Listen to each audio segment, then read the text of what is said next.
Imagine this, a gleaming condo rising on the Miami coastline like any other luxurious residence with a pool stretching between its towers. It looks like just another addition to Florida's beachfront skyline. But here's where the plot thickens and the glamour takes a dark turn. Because these aren't just any condos, they're being built on the grounds of a tragedy, a site that witnessed the unthinkable.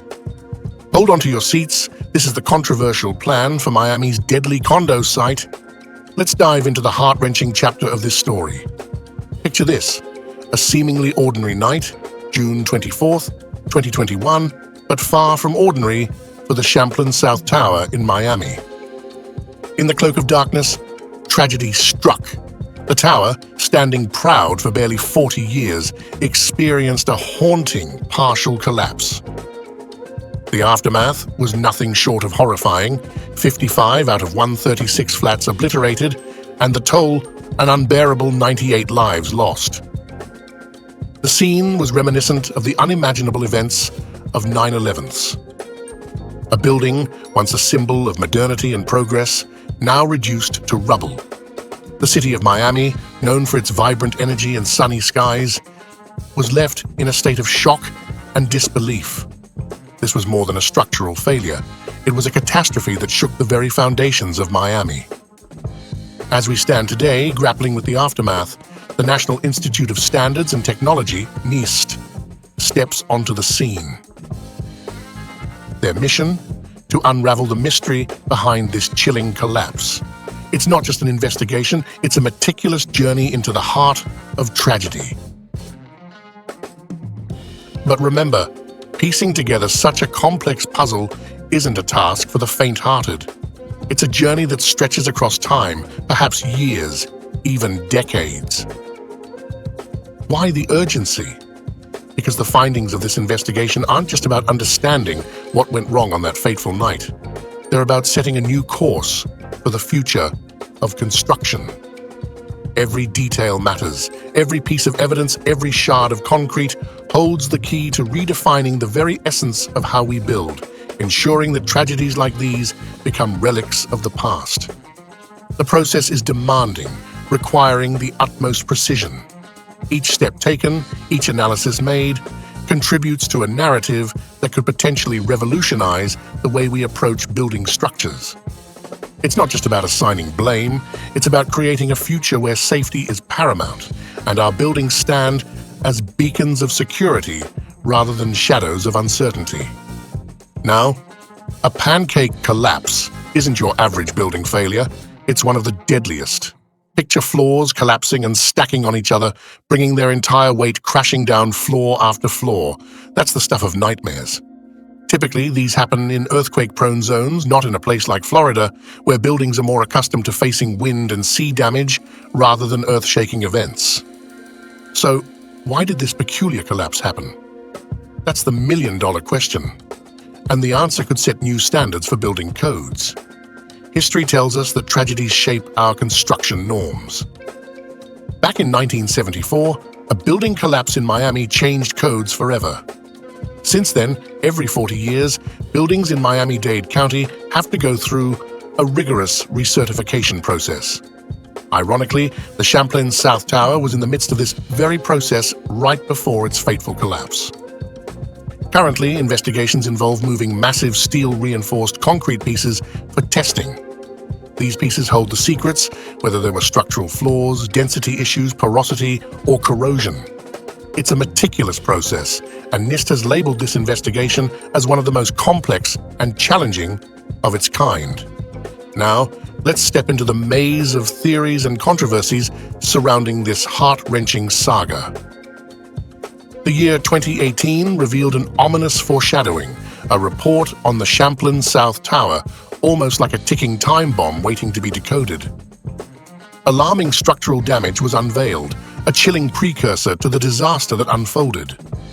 Picture this: cracks snaking through columns, concrete slabs bearing the scars of persistent water leaks, all under the relentless assault of corrosive salt air.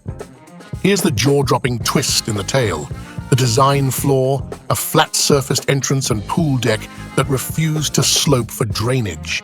A seemingly innocent flaw, yet one that would have catastrophic consequences. But hold on tight, because despite these glaring red flags, there was no dire warning of the impending collapse. The repairs, crucial to averting disaster, were inexplicably delayed, and tragedy struck in its wake. In the aftermath, as the dust settled, a swift move was made, a $1 billion settlement for the victims and grieving families. This colossal fund, a lifeline for many, wasn't a gift from a single source, but a collaboration of 37 contributors. Picture this eclectic mix: insurance companies, engineering firms, and even a neighboring luxury condominium suspected of playing a role in the structural damage faced the music. But the plot thickens. Enter a Dubai-based developer, a figure weaving through the shadows of a tragedy-stricken site. A $120 million exchange later, the Condo site changed hands just a year after the collapse. A judge's nod allowed this sale to contribute to the victims' fund, a financial bandage on a wound too deep to heal. Yet, for those who hoped for a memorial, a place to remember and mourn, this sale became a crushing blow. As the echoes of grief linger, 2 years post the collapse, families of the departed find themselves entangled in a battle, not over property or profit, but over the sacred ground where a permanent memorial should stand.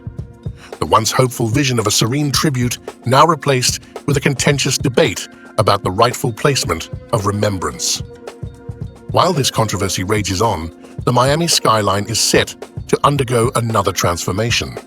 Rising from the ashes of tragedy is a new venture, a 12-story luxury condominium, facing not only the challenge of construction, but the weight of emotional scars left by its predecessor. With only 57 residences, a stark decrease from the previous 136, the new structure aims to redefine the skyline. But the emotional undercurrents remain, challenging the architects and builders to create not just a building, but a symbol of resilience. And as we navigate through these theories and controversies, the overarching question remains: how will this tragedy, shrouded in theories and marked by controversies, shape the future of construction? The answers lie not just in the investigations, but in the decisions we make today, as we embark on a journey to ensure that our buildings stand not as ticking time bombs, but as pillars of safety, strength, and unwavering resilience. As the investigation nears its end, Florida has decided to up its game. Statewide recertification of condominiums more than 3 stories tall is now a mandate under new legislation. The aftermath of this tragedy could be the driving force behind a change that reverberates through generations, a change that ensures our buildings are not just structures, but safe havens. So, as the investigation wraps up, we're left with a cliffhanger. What will be the outcome, and how will it shape the way we build our homes, our structures, our sanctuaries? Only time will tell, and hopefully it will prevent such devastating events from recurring. Now, before you go, there's more on the horizon. While we keep an eye on Miami's controversial Condo site, there's another monumental update you wouldn't want to miss. Head over to our video on the NEOM Huge Update, the future of cities, the epitome of luxury and innovation. Click on the link and dive into the next chapter of billionaire mindsets. Stay tuned, stay curious, and as always, until next time, stay wealthy, stay curious.